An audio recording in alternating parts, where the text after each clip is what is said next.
Hey, it's Brewbird. I'm a Canadian distiller making spirits in England. If you're interested in distilling or the drinks industry, then this is the channel to subscribe to. So in this video, I'm going to be talking about the IBD Diploma program. So it's a diploma that you can do if you're interested or you work as a distiller. So in this video, I'll be taking you to Cardiff, where I took my IBD diploma exam, and then I'll also go over my study habits and what's actually on the exam if you're interested in taking it yourself. So let's go! Look up from your telescope, take me on this journey home. I don't wanna wait no more. Lay me down behind the moon, tell me you'll be on real soon. I don't wanna wait no more. So what is the IBD? IBD stands for the Institute of Brewing and Distilling, and it's an organization that runs exams. So for people in the industry, they can take exams in brewing, distilling, or cider making with the IBD, and so they can get qualified, and that will hopefully help them get better jobs. So I'm doing the IBD Distilling Diploma, and there's 3 exams or modules that you have to take, and you have to pass all 3 modules in order to get your diploma in distilling. So I've just done the first one so far. Yes, and I was sponsored by the Borders Distillery to take that exam, so I didn't have to pay anything for it, which is really nice. Yeah. So in order to do this diploma, candidates should have first completed the IBD's General Certificate in Distilling, which is the qualification just below this diploma program. Or they should have a solid understanding of the science and technology of distilling. Candidates should ideally be working at or towards a senior or head level distiller position. I didn't do the General Certificate in Distilling qualification, but I do have a diploma in brewing and brewery operations, so I already have a good understanding of the science and technology of brewing beer. I think that brewing and distilling are closely related, and I'd say distilling is the natural extension of brewing, so I felt like it was okay to do the diploma program instead of doing the General Certificate first. To get the diploma in distilling, you need to pass 3 modules or 3 different exams. You can complete the modules in any order you wish, but for me, I chose to start with module 1 since my friend took the exam the year previously, and she suggested that I start with module 1 since it covers a lot of brewing information that I'm more comfortable with. We could be dancing in the stars. As you can see from here, there are 8 areas where you're tested in Module 1, which is the module that deals with brewing and fermentation. The first is cereals, which is mainly barley. You've got to know the basic parts of a barley kernel and what distillers are looking for in barley that's meant to be malted. Then of course, you'll learn about the malting process, which is a process used to convert the barley into malt that is then used in brewing, distilling, or to make different foods. If you're thinking of taking the exam, then ideal barley and malt specifications is usually a very popular topic on the essay section of the exam. The second unit is other sources of extract, which includes molasses, grapes, and agave, and how these other sources of extracts are grown and processed. If you're studying for the exam and you're strapped for time, focus on barley and malted barley, as questions related to agave and grape usually only appear in the short answer section and not in the essay section. And it's the essay section that makes up the bulk of the marks. While there's usually one question about molasses in the essay section, since you have a choice of which essay topics to write on, you can just avoid writing about it altogether. The third unit is water. So this section goes over how distilleries source their water and how the water is used. It's probably the easiest section to study. There's also usually an essay question about water on the exam, specifically on different specification requirements of water in different uses in the distillery. The fourth unit deals with how distilleries take in their malt and how the malt gets milled. There's a lot of machinery and diagrams in this section. I think this is probably the most boring section, and sometimes an essay question will appear on this topic, where you may have to draw out a diagram of the milling equipment or all the equipment from when the malt comes into the distillery to when it goes into the mash tun. The fifth section is cereal wort production, so we go over the mashing process and how wort is prepared.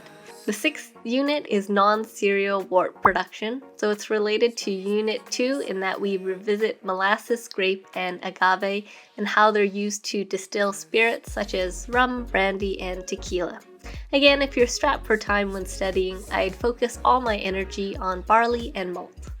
The seventh unit is also the hardest as it deals with yeast biochemistry. Because, well, at the heart of alcohol production is yeast. Without the yeast, there is no alcohol.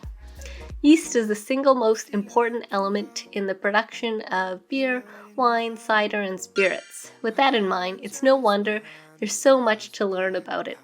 There's always an essay question on yeast since it's so important, so you can't get away from memorizing the Krebs cycle and other biochemical pathways related to yeast. Unit 8 is an extension of Unit 7 in that it continues to deal with yeast and how it's handled in the distillery and how it ferments. You'll also learn about spoilage yeast and other spoilage organisms which can ruin your ferment. I studied for this exam by going through each unit and writing down the learning objectives for each unit. Then I made notes, or really just copied and pasted the information in each unit and arranged them under their associated learning objectives. I spent a week making notes on each unit, so that took me about 10 weeks or so.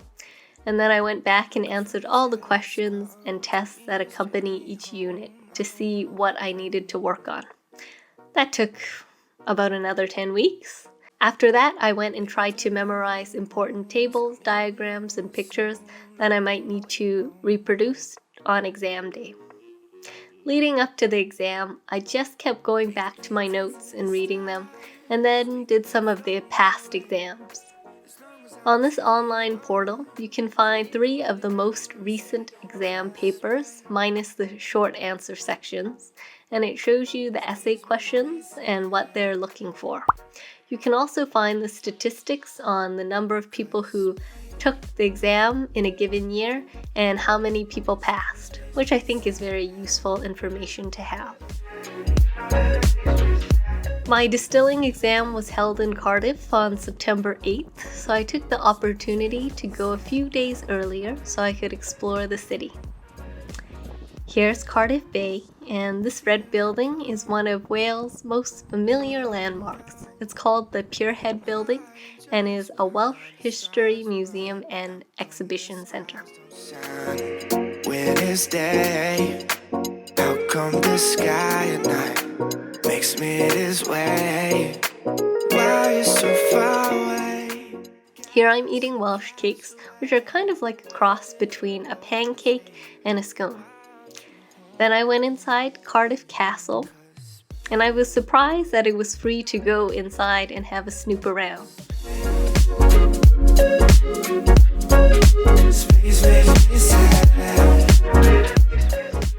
On the exam, there were 20 short answer questions, and then I had to write 4 essays, but there were 6 essay topics to choose from. And in total, I had 3 hours to finish the exam.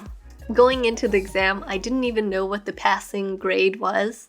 It turns out it was 45% to pass, and 75% or more is an A grade. I thought I could have done a lot better on the exam, but I calculated what my expected mark would be on the exam, and every time I came to the conclusion that even in the worst case scenario, I should still have earned enough marks to pass. Then I waited 3 months to get my results back. I got my results on December 10th. Here you can see the grading system for the certificate, diploma, and master's in distilling.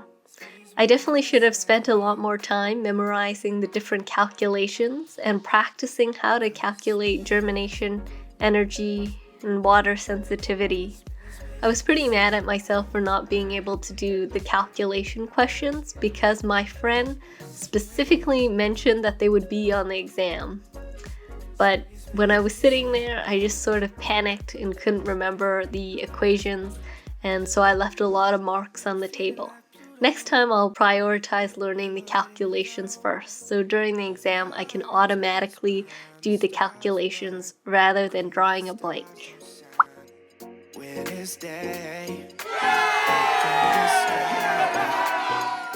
Yes, so I did pass. I got a C, which means my mark is somewhere within this range. Like I said previously, this first module exam was sponsored by the Borders Distillery, and it costs £525 to do one of these modules. Since I passed it, I felt like I should continue and try to pass the other 2 modules, as it really doesn't mean anything to just pass one module, since I won't have earned the Diploma in Distilling qualification.